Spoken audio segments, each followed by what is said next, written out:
Hello, everybody, and welcome back to Witcher Bloodletting Session 9, Campside Tales, Hour 4, the last little bit. It's about a half hour left here.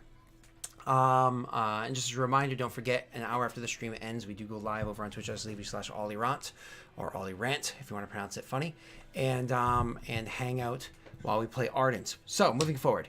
You guys are able to discover that this is only about 2 hours old that these tracks are, and that this campfire again went out sometime earlier this morning, but this time it was done with a splatter of water, not just like sand or anything like that, which is typically what you would use if you don't want to make too much smoke.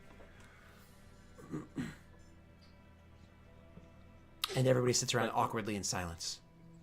So would that suggest that if they're using water and not sand, they're in a rush? It could be that. So I imagine you each inform each other of these details, and so Tal asks that question.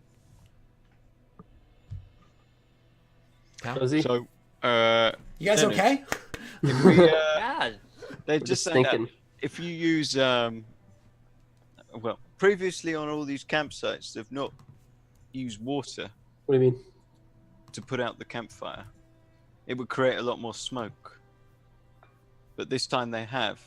Do the footprints look like they're rushed? Perhaps they were moving away from something. No, I don't think anyone's here. Well, obviously no one's here. I'm just kidding. Just fucking with you. Yeah, no, there definitely was someone here. FaceTime. Obviously. I think we can establish that. Thank you very much. Do you have anything useful to add? Probably only a couple hours ago. Does Would that it be help? feasible to catch up with them within the next 8 hours? I mean, it depends. Let's try to find out which way they were headed. So you can actually see where the boot prints are, and you can see the direction that they're heading. Obviously, they can turn from this exact path, but you know at least which way they lit out of here. You only see the one set of boot prints coming out of here. You don't see the others, at least as of right now. We can get into details about that in a second.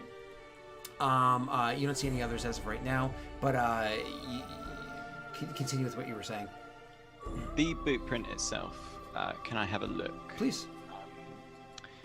So as they were walking / running, running obviously you place more weight on the front of your foot. Walking you place more weight on the heel of your foot. Is like there a depression greater at one end, or is it like even for walking? That's an investigation check with advantage because you're looking for something specific, and they've already discovered a lot for you. Let's hope I roll well. And obviously, Messy's assisted you with this. I hope you don't. So and I assume I did. I assume you're comfortable with your 16s, since you like to pretend like you don't use those Witcher senses. I've only used 2. Uh-huh. One was for memes. So anyways, you make you're looking at this thing and you check it out, and it actually does seem as though there is more of a depression in the fronts than it is the rear. However, looking even further, it could have been because they were running, or it could have been because of the incline. There goes Scott, giving us a little bit of the pie, but not the whole thing. The tip, pie. and then he uses it back out again. Jesus. You're in the mountains. You guys going for some mushrooms? Thanks, Scott. Welcome. So what is her name? Brelka. Watching you guys, hearing everything you're saying, so on and so forth. She's actually going to join Bran over by the campfire where it says that. And so you mentioned the whole bit, and he says his stuff, and he goes and checks out the blueprint, and they're kind of talking over there. So her joining over to you, she's like, water down. You'd think we would have seen the smoke if that had happened. And she like looks back in the direction of where it was that you guys had camped the night beforehand, and how you would come around the area in the morning. And she's like, maybe not. Maybe we were around a bend. Do you think they were rushed out of here, or do you think they were sending a signal? Both. I take off my charm, I like chuck it in front of me, and I start like casting detect magic. Sure. You start trying to detect to see if there's otherworldly creatures, magic in the area, so on and so forth. Unfortunately, you do not detect any magic in the area as of right now. All right. So, Broker, you think this could be a signal, which would explain the single set of tracks? I mean, we've done it before. If you need to send a message back, or if you need to raise an alarm, you do a different type of smoke. If you put a small amount of water into the fire and allow it to rise up, it's going to make a lot more smoke, sure, but it's not going to be a huge plume. Something like that would be a message more or less saying, like, either this is my location, or keep an eye out for me as we head back, because maybe there's something on your tail, so on and so forth. But if you just drop a bucket onto the fire all at once, sending a huge plume of smoke that would come up and be very visible by everybody, that's when you just don't give a damn. You already are known for where you are, and you're sending a signal to others that's the case. The splatter here, you're pointing out what it was that Brandon discovered beforehand. I don't know if this was a dump or if this was a pour, but assuming they use signals like ours, maybe that's what they were doing. And then she looks to you guys and says, or maybe they were just in a hurry. And so the construction of the actual campfire, obviously the internals, so it won't be beautiful and regimented because it will have burnt down. But are there any large stones around it in a ring to prevent it moving, or does it look like a rush job? Is there remains of green wood in there? That sort of thing. So the campfire definitely was used throughout the morning. Like, there's no question that they had used it throughout the morning. And usually at the tail end of a morning time anyways, you're going to allow it to kind of like burn low, so you're not adding more logs onto it, because it would take forever to put out, right? So they definitely would have stopped putting logs on long before maybe even this happens. But there's not necessarily any green wood, but there are still chunks of wood that's inside there, not just straight embers that would have been left behind. The campfire, same as all the other campfires you come across so far, there's just enough stone to like make sure the circle that it's in is semi-balanced, so it's not just like sitting on a cliff like this. They'll tuck some stones in just to make sure that, because the area might be so uneven, that they can hold it so the fire's not like rolling out or anything like that, right? So it's more or less that they're not using the stones to reflect heat or to increase cooking or anything like that. It's just very quickly done. We need a fire, warm something up, and so on and so forth, and continue. So nothing too terribly telling.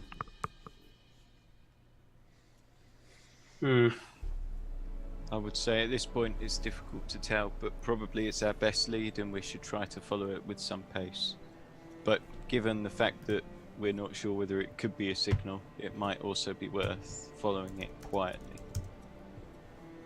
Once we get an indication that we're getting closer, I could cast invisibility on Leonard, and he could like go ahead and investigate more stealthily.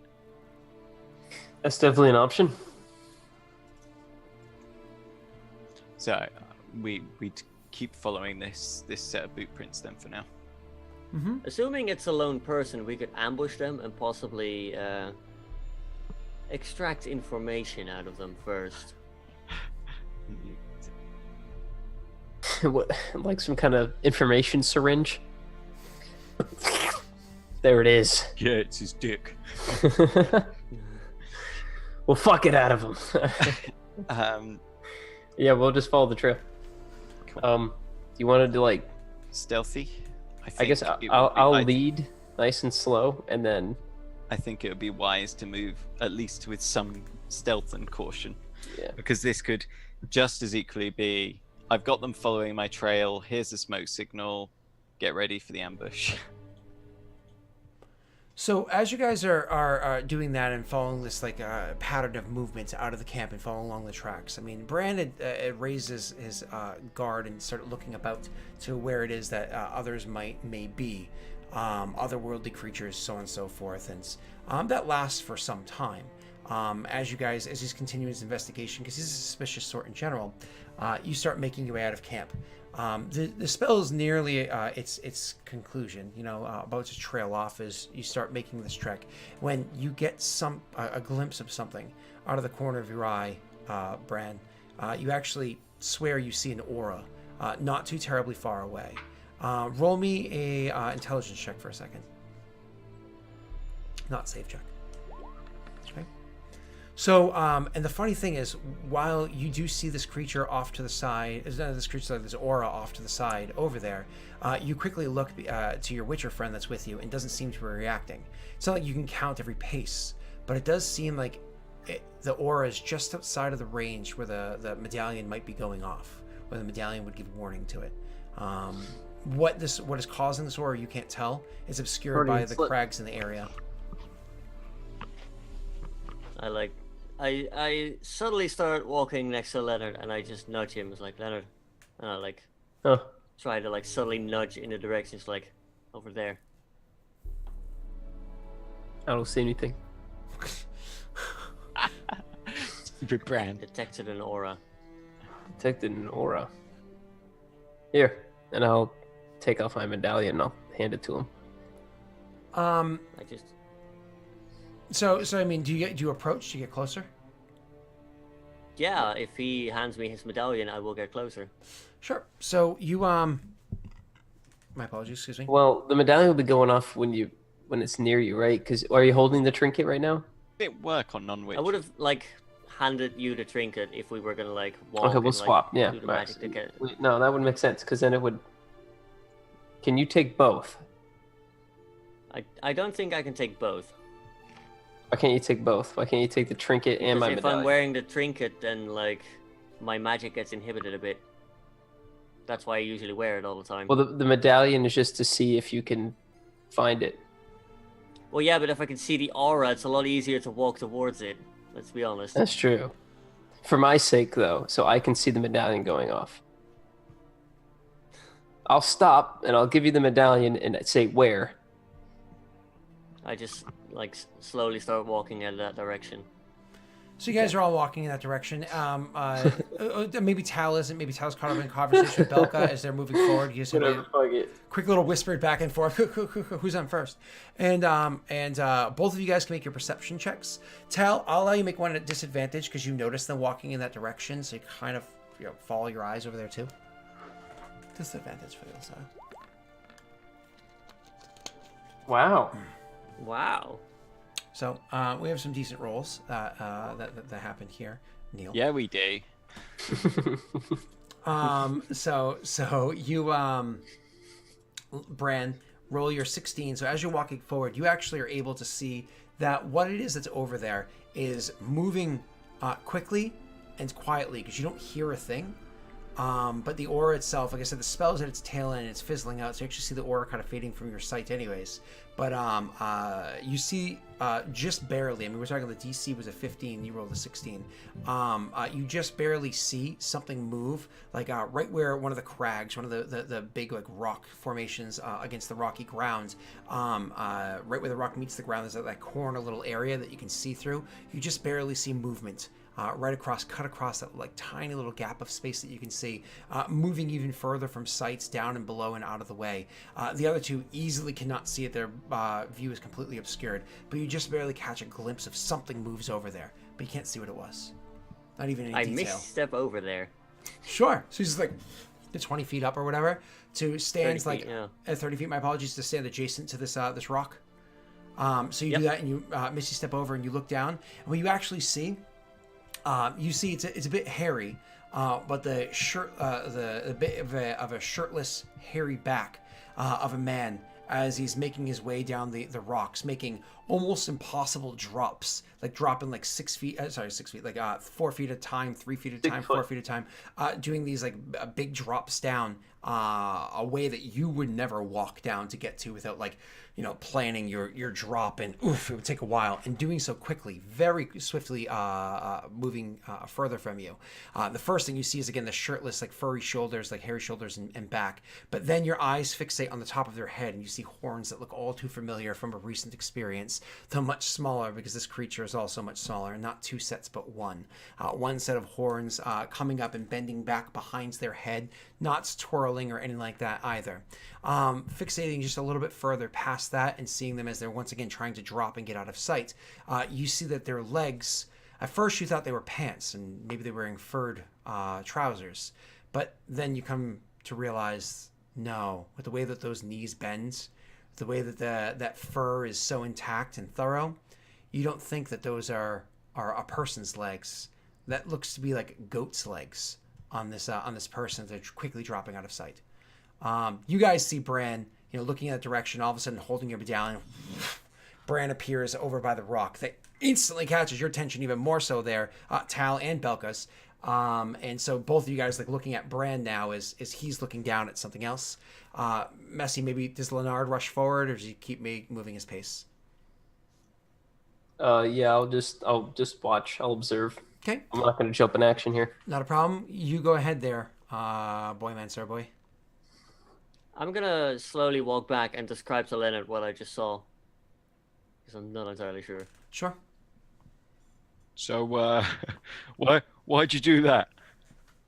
Because I sensed something, and by teleporting behind it, I was able to catch a glimpse of it. It was a man-like creature with like goat legs and like a pair of horns that go behind its back. Do you have any idea what that might be, Leonard?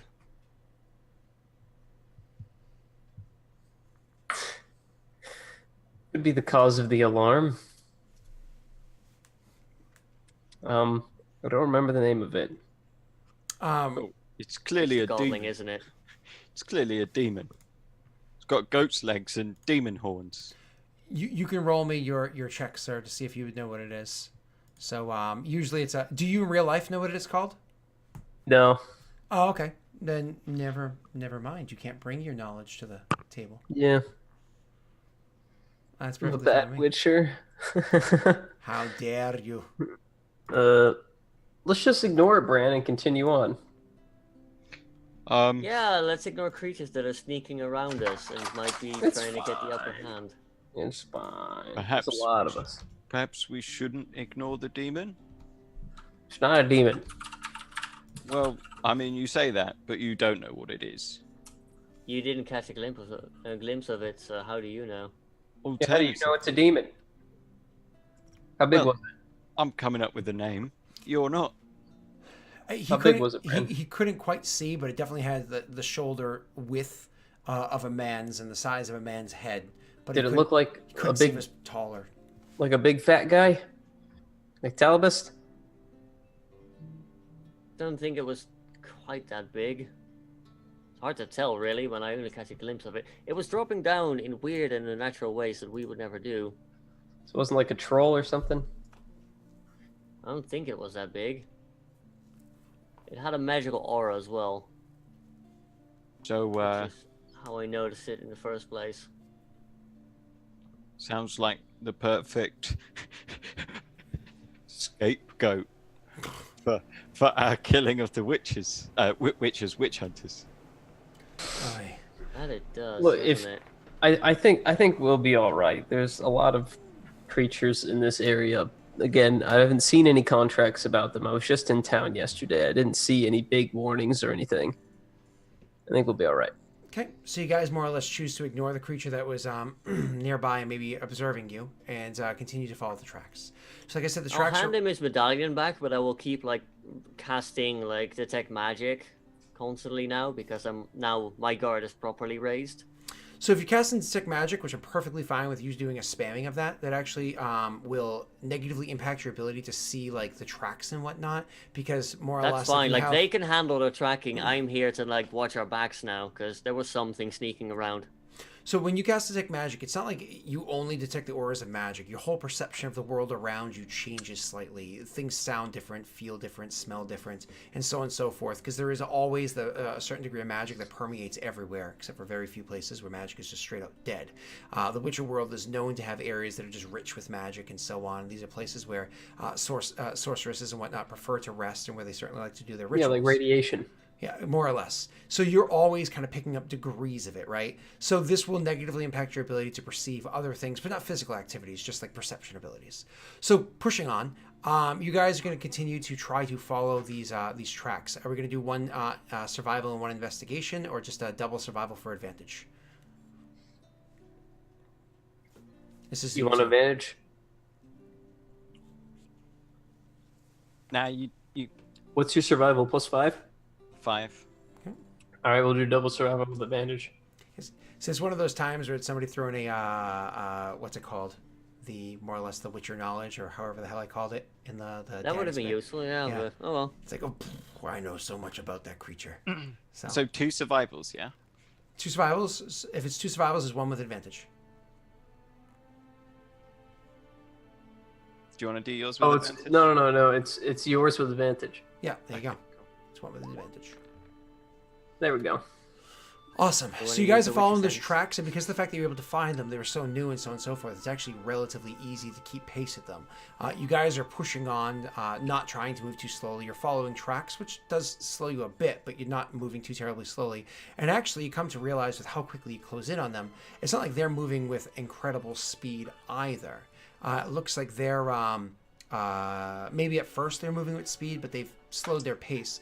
So you're able to gain the distance on them. Eventually, I'm going to need everybody to roll me perception checks, please. And you have disadvantage, Ricky boy. I figured, yeah. Monster lore. Thank you, Dark Lord Snuggles. Ah, I prefer it when my Dark Lord snuggles with me. It's Ah. evil. So, Neil, use Witcher sense, Neil. yeah. Neil, what's your sense? You can increase that 14? Potential 20. Potential 20, Neil. You did it. They're so He nearly did it. 20. Nice. 19. So nearly a 20. While you guys are making your way up a different face, a different It crag feels face good, Neil, over it, doesn't it? you Ow. You dirty, dirty boy. Has someone reduced it for me? Or? make yeah, your, I'm keeping track of it. Don't worry. while you guys are making your way up like a different cliff face, because they're not like walking straight through valleys. They're going what are natural trails, things that are easy to travel through, which makes it a bit easier to follow them. Because you're like, this is the easier path to get to this direction. So that's one of the ways that you're able to kind of track after them, right? So even if you don't see direct footprints or broken branches, you just know that this is the most likely route they would go. It's part of tracking. So when you guys get to a point where you get to the top of like a cliff face, it was a bit of a hard climb. Certainly, Bran and maybe Tal and everybody needs to stop and catch their breath for a second and take a swig of water from their water skin. Everybody's skin's getting a bit low. It's been a while since you've seen a stream that you can collect from. But Tal would step off to the side and just kind of whip it out and be taking a piss off to the side when he's looking, and all of a sudden he notices down a bit to the side. I mean, we're talking, if you had to guess the distance, maybe about like 4 football fields. I mean, proper football fields. So that's 300 feet. So that's 1,200 feet, which is about a fourth of a mile, maybe fifth of a mile. You actually see, so down below, not too terribly far from where you are. It's not an easy walk there, but you can actually see them. One of the most recent treks that you guys had gone up, it wasn't that it was like you have been going in the correct direction the whole time, but you thought they had gone high. They actually had stayed low. But here you are with this vantage point, this vast distance. You can see them down below. Roll me a... Sorry, you already had your perception check. So looking down there and counting, you're actually able to see there are 5 of them. Tal will obviously put his cock away quietly, and then make his way over to the others and guys, I spotted them. They're down that way about however many hundred fake yards, that guy said. There's 5 of them. Oh my god. I turn to Brelka. How good are you at sneaking? Caught you lot by surprise. I mean, I'm fairly certain you were kind of just sitting there watching us. What I can do is I can turn these 2 invisible and then myself.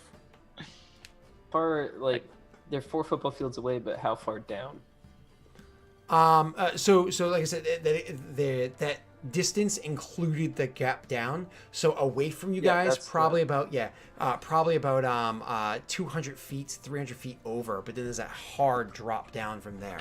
I mean, if you had the ability to fly or something, you like jump off the or a glider or something. But unfortunately, Luckily, I do. No, please. Where's Kieran when you need her? Take a running leap and then missy step to the bottom once I get to 30 feet of it. That does not break does not break momentum, sir.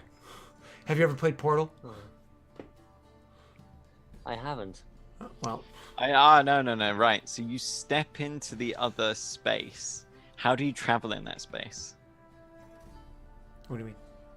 So, like with Misty Step, you step into your other, I don't know, Fey, ethereal, whatever. How do you travel during that period? That's a really good question, and an answer that your character doesn't have. Nah. Anyway, I know how it works I in could normal turn D&D. some of us invisible to make it easier to sneak up on them. And then we should be able to kill 5 of them in an ambush, provided I get some good angles on my magic. So it might be worth keeping one of them alive to ask some questions. Just to be Possible. sure there aren't any others about, you know. Quick maths. 5 minus 5 equals 0. They are. They are. They are. Where's my fucking thing? Okay. Don't worry about it, Messi. The early got it. onset dementia happens to a lot of people. So they're 200 feet down. 200 feet over, but because I Over. said 1,200, so it's like a solid 1,000 feet down. No. I just did the numbers. I did the whole equation. So Pythagorean theorem. So, Yeah. you know, I a have squared it. plus b squared equals c squared. So the Yeah. c is the 1,200. It's 1,200 squared. Rick has already typed I slash. solved for x. X is about 205. There you go, 205. So 200 and then 205 up. Or the other way around. But about 200 each way. Okay, that's a big drop. I was really hoping I could just swan dive off this fucking cliff at them. Yeah, well, I just pissed in a stream, right? Like 1,000 feet is a considerable amount of distance. Like that is a huge amount of distance for altitude. Yeah, no, it's very far away. Yeah. It's like, it's pretty far. Like I said, it was a hard climb up here. I don't even know if an archer could hit that distance reliably. It would be A long lo- range, so A longbow can normally disadvantage. shoot 600 feet with disadvantage up to 600 feet. The fact that Right. most of it is down, I would actually allow a shot like that, but it would be like a disadvantage, and they would have a bonus to AC. Only from top to bottom, because there's no way you're like. What about a firing crossbow? away. So, I don't know what the crossbow's range is. What's a A light one must be shorter. They're I think short. the general consensus is that a longbow can like outrange a crossbow, but like Well, crossbow's more easy force. to use and has more force. Yeah, it has more force to the initial. It's designed for piercing armor, but longbow's designed for like range or whatever. So Yeah. hold on, let's go 5e. 8320. 8320. That's for a light. What about a heavy? She carries a light, but I'm just curious. And what do you carry? A light? Yeah, I got light. It's 100, 400. Yep. That's yeah. short. Yeah, longbows do more, which makes sense. If you think like Welsh bowmen. Yeah, exactly. We gotta like quarter or third our You mean distance. English longbowman, my friend. Welsh longbowmen were the greatest longbowmen that have ever existed. Oh, They just had to use your banners because you guys are terrible people. Don't worry, we burned your banners and threw your tea in the water. You're welcome. With all the tea. Tea party. Yeah, so there's a stream, right, that runs down. you just peed in. There is, but you haven't found one yet. I mean, I streams are in literally there. peed in it. Okay, you made a stream, I suppose. No, he peed in the stream. You told me I was peeing in a stream. I told you peed. I didn't say it was in a stream. Maybe your pee was a stream of pee. Is what he meant. I thought you said stream. Okay. Can I? Is his stream of pee swimmable amount of pee? No. He held it a while, but not that long. Damn. If only there were halflings. If only we had a satyr to jump down for us. So I guess all of us are just like standing over the edge, looking at him like our arms full. Like, how are we gonna get there? Yeah, like And I so- suggested the whole I can make you guys invisible. but They're still, not like, close, but please. What would be the fastest alternative route, and what would be the stealthiest alternative route? But so these guys are actually encamped right now. Yes. Well, they're down there. They're taking like a break. You can imagine it's like a short rest for them. So they're going to be held up for a bit. You know, drinking their water, eating their food. so on and so forth. It's not like none of them are scouting. You have 2 or 3 of them are like solid resting, but looking about, and 2 of them are like like really keeping an eye out. Their back is to the other 3, but still engaged in conversation. Like this. But so anyways, you guys are looking for alternative routes, looking to find your ways down there. You see exactly how big the gap is, et cetera, et cetera, et cetera. So as you're like standing there, literally on the cliff face, watching down at your target that you need to get to, finding your mission finally. We have the camera kind of like panning back and seeing this gorgeous mountain view. Some clouds in the sky, an eagle flying around. It's not far off. It's a Telltale game. As you see the target's not far below, and we'll have to end here. And next session, discover. Will Ash and Brock learn how to become Pokemon masters? Will Bran find a rock that he could magically like throw on them and kill them all in one go? Tune in next week It for would the be useful if exciting you thing. had Featherfall. And I've thought about it. Well, it's spells. I'm fairly certain you have an overcast ability that allows you to generate spell effects. It definitely does, and it'd be fun. That's how we healed the boss last time, I think. It'd be fun if things went awry. So maybe he should write that down in his notes of things he wants to try next time. So We've got meanwhile, we've got like 10 witch senses. in the meanwhile, that's true. In the meanwhile, why don't we go around and say who we are and how we can find us? Senor Messi, Senor Gato. So, man, how you doing? I mean, I could sing you my daughter's song. Senor del Gato was a cat on a high roof. Del Gato sat. He was there to read a letter. Meow, meow, meow. Where the reading light is better. Meow, meow, meow. 'Twas a love not for Del Gato. Wow. Sing that every day. Meow meow meow. It's cuter when my daughter does it. That was my favorite bit. Meow, meow, meow. My favorite part is when she goes, instead of like the meows, she thinks it's like farts are funny, so she'll be like meow meow. Like, Hell yeah, dude.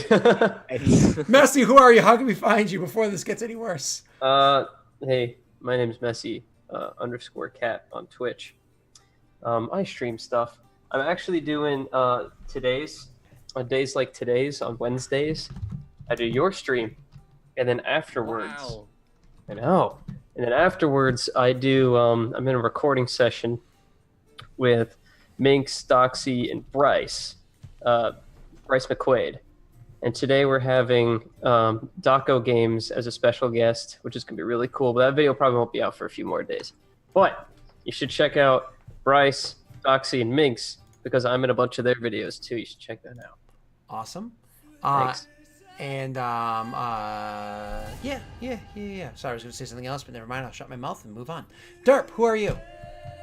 Hi, my name is Rick. I do things on YouTube, Twitch. I'm also on Twitter. Derp Digital and all the places. Taking a bit of a break again from videos because life is just very busy right now with all the things, and like it's going well slowly, but like it's a long way to go. But I recently got like offered a code for Nimbatus, so I'm probably going to be playing some of that. I'm going to be building some like space drones and stuff. That's going to be fun. Looks like a fun game, so that's going to be up on the channel at some point. I might stream it depending on like things, but we'll see. Awesome. I know you like to focus on sci-fi, spacey stuff, doing all sorts of ships and everything, so that's lots of fun. So we should have you like design a couple of nifty ships while you're playing these games, things that you can get like good screenshots of, or if you can get like I don't know if they allow like 3D model kind of things, and use that in a future sci-fi campaign. Like more or less like Rick, design your future ship. Like that could be a lot of fun. If you have your favorite ones. So awesome. And Neil, I guess we can listen to you. Yeah, Hi. sure, maybe. Listen to me, and you can be just like Scott. My name's Neil. I started streaming. By streaming, I don't mean started streaming. I mean I started appearing on streams with Scott and Ollie at twitch.tv/OllieRant. And you can find both me and Scott there, sharing our love for each other once again in an hour in our Stars Without Number campaign, which is like hardcore D&D in space. Everybody likes hardcore. We also have our friend Dunce, Dunky. He couldn't make it today. That's twitch.tv/Duncebass, DUNCEBASS. He should be back with us next week. I believe everything's good to go for him. But in case you haven't heard from him yourself, definitely say something nice over on his Twitter, his Twitch, his Discord, is any way that you can get a hold of him. Say something nice, because he got hit pretty hard by that Hurricane Florence that went through the Carolinas. So send some love his way, because I imagine things are very uncomfortable at the moment and working their way to balance out. So send some love to Donkey. Meanwhile, I'm Daelric. You can find me at here and twitch.tv/Lost Initiative Show, which is my other channel. You can just go to Daelric.com and find all the links, but Google Daelric, you'll find me. It's spelled right there. Otherwise, let's go raid Doxy. Well, is Doxy streaming again? Is it not you streaming there again this time? Excuse me. That's fake news. This has never happened. I've never done such a thing. Goodbye, everybody. Goodbye. Spreading lies. Lies! Panda! God.